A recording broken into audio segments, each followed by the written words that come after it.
అలాగే నీలిమలలో శబరి అనే భక్తురాలు నీ దర్శనం కొరకు ఎదురుచూస్తోంది.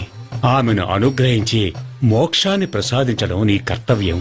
అలా చేస్తే ఆ భక్తురాలి గుర్తుగా ఆ కొండకు శబరిమల అనే పేరు వస్తుంది.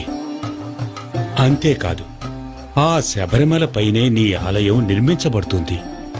ఆయుష్మాన్ భవ. మహిషముఖి దేహం నిర్జీవంగా ఉన్నప్పటికీ కొండలా పెరిగింది.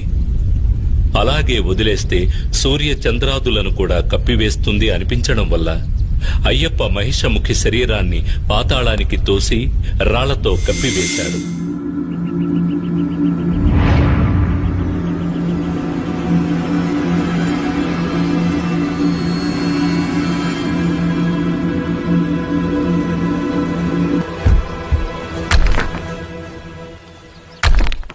స్వామి ఆజ్ఞానుసారం